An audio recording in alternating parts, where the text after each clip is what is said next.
બોલીએ દશામાત કી જય. ભક્તો, આજે દશામાના પવિત્ર વ્રતનો 10મો અને અંતિમ દિવસ છે. આજે આપણે સાંભળવાના છીએ દશામાની સંપૂર્ણ કથા. કથા પૂર્ણ થયા પછી દશામાની મૂર્તિનું વિસર્જન કેવી રીતે કરવું તેની સંપૂર્ણ અને સાચી માહિતી પણ મેળવીશું.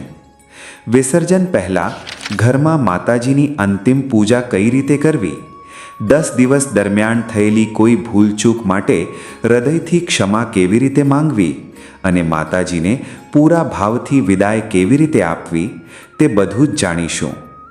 કથા શરૂ કરીએ તે પહેલાં એક નાની વિનંતી છે.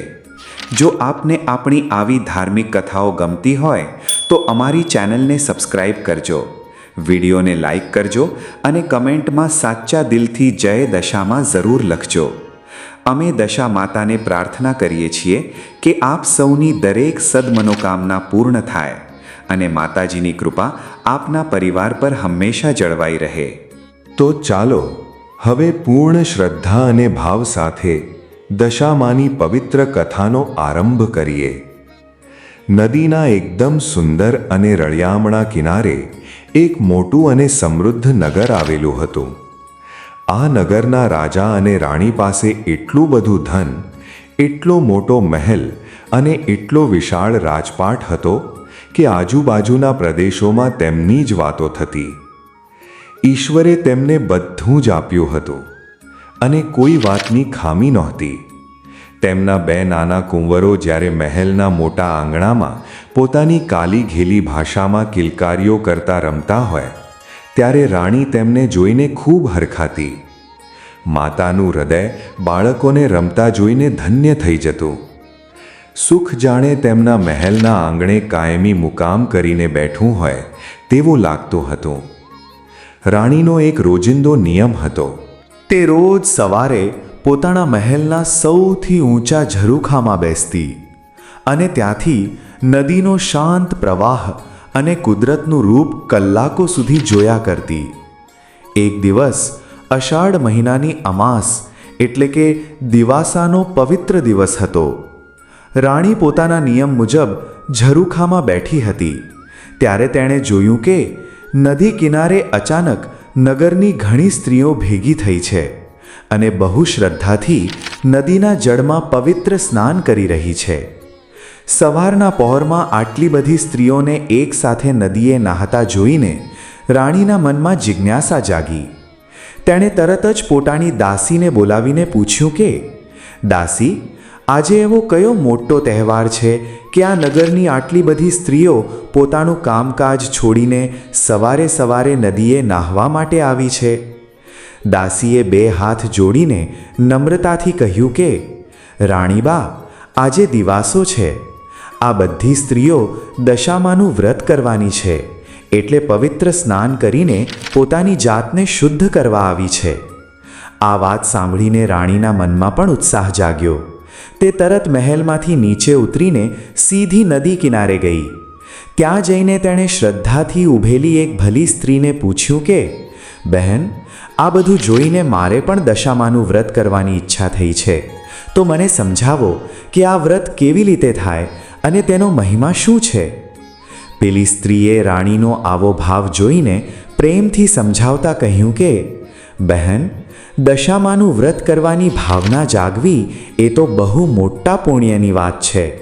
અષાઢ વદ અમાસ એટલે કે દિવાસાના દિવસે સવારે નાહીને દશામાની કથા કહેવી અને સાંભળવી. આ વ્રતનો મહિમા ઘણો મોટો છે. આ વ્રત સાથે પરિવારના સુખ શાંતિ, આરોગ્ય, સમૃદ્ધિ અને સંતાન સુખ માટે માતાજી પાસે શ્રદ્ધાપૂર્વક પ્રાર્થના કરવાની પરંપરા છે. આ બધી વાતો સાંભળીને રાણીના મનમાં માતાજી પ્રત્યે બહુ મોટી શ્રદ્ધા જાગી. તે તરત જ ઉમંગભેર મહેલમાં પાછી ગઈ અને સીધી રાજા પાસે જઈને પોતાની ઈચ્છા જણાવી. રાણીએ કહ્યું કે, સ્વામી, આજે દિવાસો છે અને હું આપણા પરિવારના ભલા માટે દશામાનું વ્રત કરવા માંગુ છું, જેનાથી આપણા રાજ્ય અને પરિવાર પર માતાજીની કૃપા કાયમ રહે. પણ રાજાને તો પોતાના ધન, સંપત્તિ અને સત્તાનો બહુ મોટો ઘમંડ હતો. રાણીની વાત સાંભળીને તે મજાક ઉડાવતા હસવા લાગ્યો. તેણે અહંકારથી કહ્યું કે અરે રાણી, આવું વ્રત કરવાથી વળી આપણને શું નવું મળી જવાનું? આપણી પાસે તો ઘણું ધન છે, મોટો ખજાનો છે, આપણું લશ્કર પણ મોટું છે, આપણે કોઈ વાતની કમી નથી. એમાં તને એવી તો શું ખોટ દેખાઈ ગઈ કે તું આ સામાન્ય સ્ત્રીઓ જેમ વ્રત કરવા તૈયાર થઈ ગઈ? રાજાના આવા કડવા શબ્દો સાંભળી રાણીને ઘણું દુઃખ થયું. તેને બરાબર લાગ્યું કે રાજાને પોતાના ધનનો અને રાજપાટનો બહુ મોટો અહંકાર આવી ગયો છે. રાણીએ દુઃખી થઈને રાજા સાથે રિસામણા લીધા અને તે દિવસે કંઈ પણ ખાધા પીધા વગર આખો દિવસ ભૂખ્યા પેટે દશામાની ભક્તિ કર્યા કરી. રાજાએ પોતાના અહંકારમાં આવીને માતાજીના વ્રતની જે અવગણના કરી હતી તેનું પરિણામ બહુ ખરાબ આવવાનું હતું. જ્યારે માણસને અહંકાર આવે છે ત્યારે તેની પડતી શરૂ થઈ જાય છે. રાજાના સુખના દિવસો રાતોરાત પૂરા થવા લાગ્યા. થોડા જ સમયમાં કોઈ કારણસર એક દુશ્મન રાજાએ બહુ મોટી સેના સાથે તેમના નગર પર હુમલો કરી દીધો. જે રાજાને પોતાની સેના પર બહુ અભિમાન હતું તેની ખરાબ રીતે હાર થઈ. બધો ખજાનો, સુંદર મહેલ અને આખું રાજ્ય દુશ્મનોના હાથમાં જતા રહ્યા. હાલત એવી ઊભી થઈ ગઈ કે રાજા, રાણી અને તેમના બંને નાના કુંવરોને માત્ર જે કપડાં પહેર્યા હતા તે જ કપડે જીવ બચાવીને મહેલ છોડવો પડ્યો. જે લોકો કાલે મહેલના સુખમાં રહેતા હતા આજે તેઓ જંગલના અજાણ્યા રસ્તે ખુલ્લા પગે ચાલી રહ્યા હતા. ચાલતા ચાલતા રસ્તામાં એક સુંદર અને લીલોછમ રાજબાગ આવ્યો. થાકેલા અને ભૂખ્યા પરિવારને થોડી આશા જાગી કે ચાલો આ બાગના મોટા ઝાડ નીચે બેસીને થોડો આરામ કરીએ. પણ તેમની માઠી દશા એટલી ખરાબ બેઠી હતી કે તેઓ જેવા ઝાડ નીચે બેઠા તે જ વખતે બાગના બધા ઝાડ સૂકાવા લાગ્યા. લીલા પાંદડા અચાનક ખરી પડ્યા અને જાણે આખો બાગ ભડભડ સળગી રહ્યો હોય એવું ગરમ વાતાવરણ થઈ ગયું. આ દ્રશ્ય જોઈને રાણી સમજી ગઈ કે પ્રકૃતિ પણ આપણને સાથ નથી આપી રહી.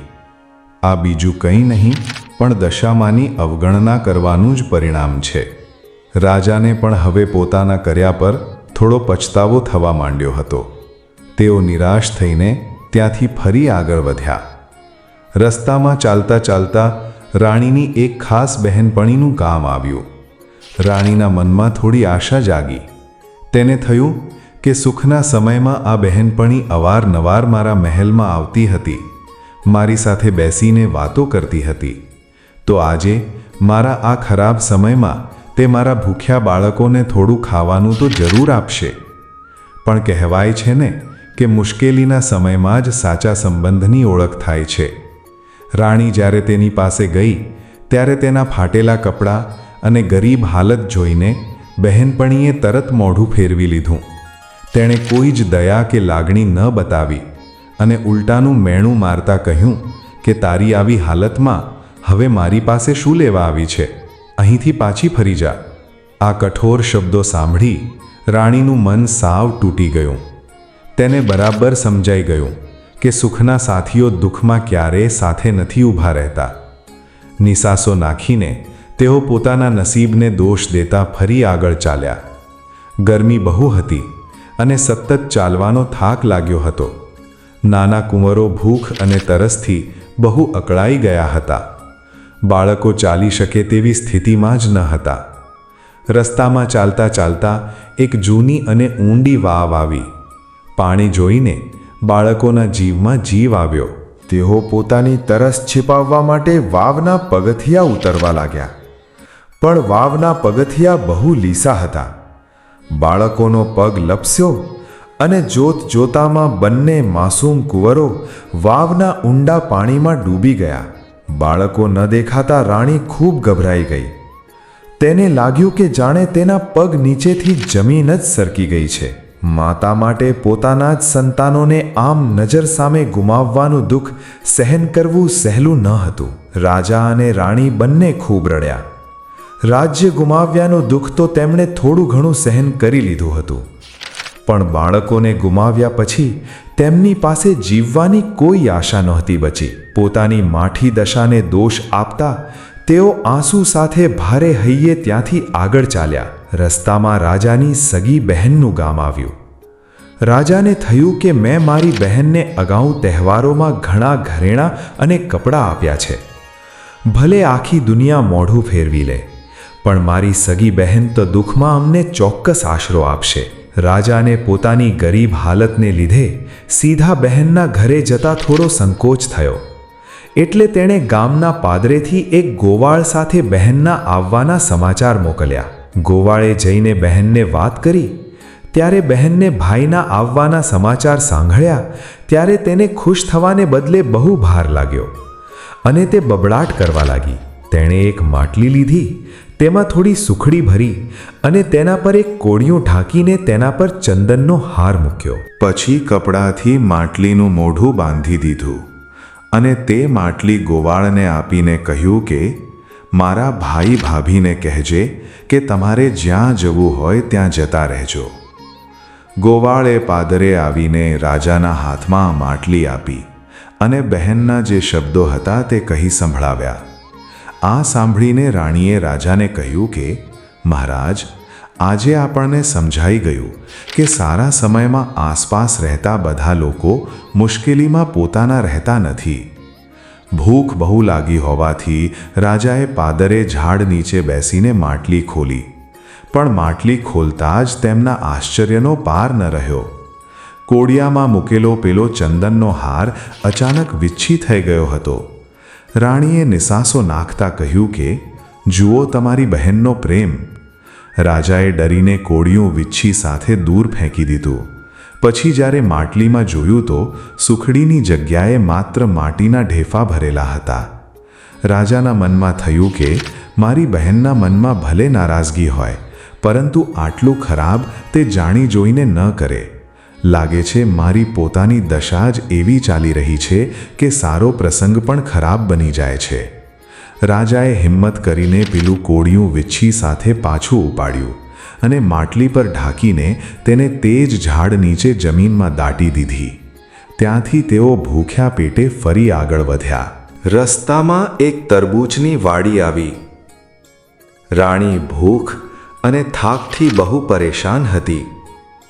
એટલે તેણે વાડીના રખેવાળ પાસે એક તરબૂચ માંગ્યું.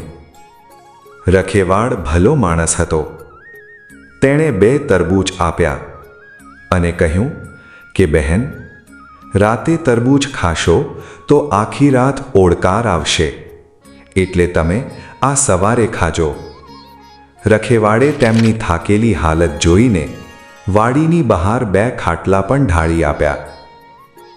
એક ખાટલામાં રાણી સૂતી અને બીજામાં રાજા સૂતો. રાજાએ પેલા 2 તરબૂચ પોતાના ખાટલામાં જ રાખ્યા હતા. હવે તે જ રાતે બન્યું એવું કે તે પ્રદેશના રાજાના 2 યુવાન કુંવરો શિકાર કરવા ગયા હતા, પણ સાંજ સુધી પાછા નહોતા આવ્યા.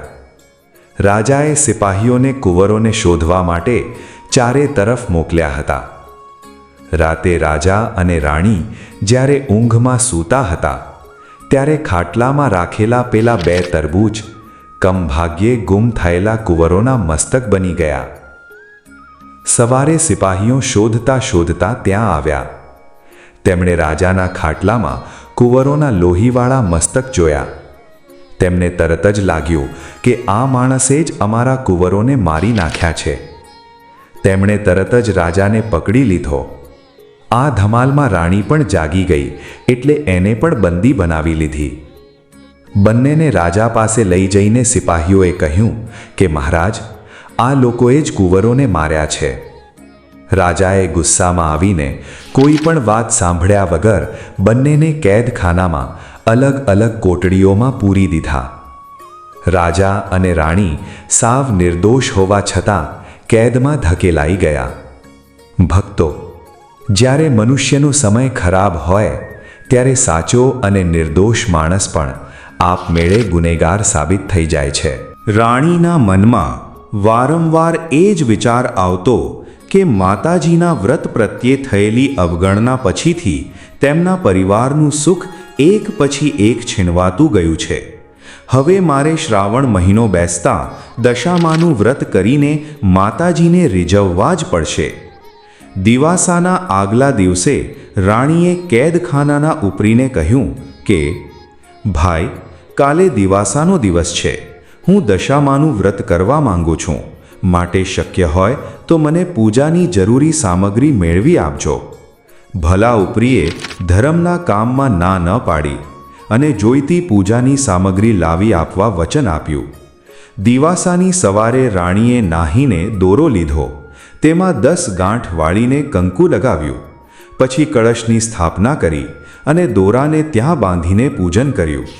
આખો દિવસ દશામાની ભક્તિ કરી અને ભૂખ્યા પેટે સૂઈ ગઈ. આવી અઘરી અને લાચાર હાલતમાં પણ રાણીએ પૂરી શ્રદ્ધાથી સળંગ 10 દિવસ નકોરડા ઉપવાસ કરીને વ્રત પૂરું કર્યું. 10મા દિવસે રાત્રે તેણે 10 મુઠ્ઠી ઘઉં ભરી માટીની સાંડણી બનાવી અને સવારે નદીમાં પધરાવી. રાણીની આવી સાચી શ્રદ્ધા જોઈ ને દશામાં પ્રસન્ન થયા. રાતે સ્થાનિક રાજાના સપનામાં માતાજી આવ્યા અને કહ્યું કે તારા બંદીખાનામાં રહેલા આ બંને લોકો નિર્દોષ છે. તેઓ કોઈ સામાન્ય વટેમાર્ગુ નથી, દૂરના પ્રદેશના રાજા અને રાણી છે. માટે તું તેમને છોડી દે. તારા બંને દીકરા સુરક્ષિત છે. સવાર થતાં જ તેઓ ફરી તારી સામે હાજર થશે. તે જે મસ્તકો જોયા હતા તે માત્ર માયાવી હતા, એટલે હવે તું શોક ન કર. સવારે ખરેખર કુંવરો સુરક્ષિત મહેલે આવી ગયા. રાજા પોતાના બાળકોને જોઈને ખુશ થઈ ગયો. તેણે પહેલા બંદીવાન રાજા અને રાણીને માનભર મહેલમાં બોલાવ્યા. તેમને જમાડીને માફી માંગતા કહ્યું કે મને ક્ષમા કરજો, તમે બિલકુલ નિર્દોષ છો. મને લાગે છે કે તમારા પર કોઈ દેવીનો કોપ હતો, જેનાથી તમારી દુર્દશા થઈ, પણ હવે તમારી દશા સુધરી છે એવું લાગે છે. રાજા અને રાણીને ખાતરી થઈ કે દશામાની પૂરી કૃપા થઈ છે. તેઓ પોતાના રાજ્ય તરફ પાછા ફરવા નીકળ્યા. રસ્તામાં ફરી બહેનનું ગામ આવ્યું. રાજાએ અગાઉ દાટી લીધેલી માટલી કાઢીને જોઈ તો આશ્ચર્ય વચ્ચે તેમાં માટીના બદલે સારી સુખડી ભરેલી હતી. બંનેએ સુખડી ખાધી અને રાણી બોલી કે નાથ, હવે લાગે છે કે માતાજીની કૃપાથી આપણા દિવસો ધીમે ધીમે ફરી બદલાઈ રહ્યા છે. આગળ જતા પેલી વાવ આવી. આવતી વખતે વાવમાંથી માતાજીએ બાળકોને અદૃશ્ય રીતે બચાવી લીધા હતા. આજે માતાજી પોતે એક ડોશીનું રૂપ લઈને બંને બાળકોને સાથે લઈને આવ્યા. તેમણે રાજા રાણીને કહ્યું કે અરે ભલા લોકો, આ બંને બાળકો રસ્તામાં મને મળ્યા છે, જુઓ તો ખરા, કદાચ તમે તેમને ઓળખતા હશો. રાજા રાણી પોતાના બાળકોને જીવતા જોઈને ખૂબ ખુશ થઈ ગયા. ચતુર રાણી ડોશી બનેલા માતાજીને તરત ઓળખી ગઈ. દશામાએ કહ્યું કે રાણી, તમારા ઘરમાં જ્યારે મારા વ્રતને માન ન મળ્યું ત્યારથી મુશ્કેલીઓ શરૂ થઈ હતી. હવે તમે શ્રદ્ધાનું મહત્વ અનુભવી લીધું છે, તેથી આ વ્રતનો ભાવ બીજા ભક્તો સુધી પણ પહોંચાડજો. માતાજી આશીર્વાદ આપીને અંતર્ધ્યાન થઈ ગયા. આગળ ચાલતા પેલી બહેનપણીનું ગામ આવ્યું. આજે તેણે પ્રેમથી આવકાર આપ્યો અને રોકાઈ જવા આગ્રહ કર્યો. પરંતુ રાણીએ કહ્યું કે બહેન, આજે તું પ્રેમથી રોકે છે એ સારી વાત છે, પરંતુ જ્યારે અમારે સાચા સહારાની જરૂર હતી ત્યારે તું અમારી સાથે ઊભી રહી નહોતી, માટે હવે અમે આગળ જ જઈશું. ત્યાંથી તેઓ પેલા બાગ પાસે આવ્યા, જ્યાં સુકાઈ ગયેલા પાંદડાના ઢગલા પડ્યા હતા. ત્યાં તેઓ દાખલ થતાં જ આખો બાગ ફરીથી લીલોછમ થઈ ગયો. માળીએ ગામમાં ખબર આપ્યા કે અસલ રાજા પાછા આવ્યા છે. પેલો દુશ્મન રાજા પણ આ રાજ્ય પચાવી પાડ્યા પછી બહુ હેરાન થઈ ગયો હતો. તેણે પોતાની ભૂલ સમજી ગયો હતો. તેણે જાતે આવીને રાજાને પોતાનું રાજ્ય પાછું સોંપી દીધું. લોકોએ ખુશીથી રાજાનું સ્વાગત કર્યું. દશામાની કૃપાથી રાજા રાણી ફરીથી પહેલાની જેમ સુખ શાંતિથી રહેવા લાગ્યા. રાણી દર વર્ષે દિવાસાથી દશામાનું વ્રત શરૂ કરતી અને 10મા દિવસે માટીની સાંદણી પધરાવી વ્રત પૂરું કરતી. ઘણી પ્રચલિત ગુજરાતી વ્રત પરંપરામાં દશામાનું વ્રત 5 વર્ષ સુધી કરીને 5મા વર્ષે યથાશક્તિ ઉજવણું કરવાની રીત જોવા મળે છે. રાણીએ પણ 5 વર્ષ પૂરા થતાં મોટું ઉજવણું કરી બ્રાહ્મણોને જમાડ્યા, એક રૂપાની સાંદણી મોટા પંડિતને દાનમાં આપી તેમના આશીર્વાદ લીધા. હે દશામા, જેમ આ પરિવારને મુશ્કેલીમાંથી બહાર આવવાની શક્તિ અને આશ્રય મળ્યો, તેમ આપના ચરણોમાં શ્રદ્ધા રાખનાર દરેક ભક્ત ઉપર કૃપા દ્રષ્ટિ રાખજો.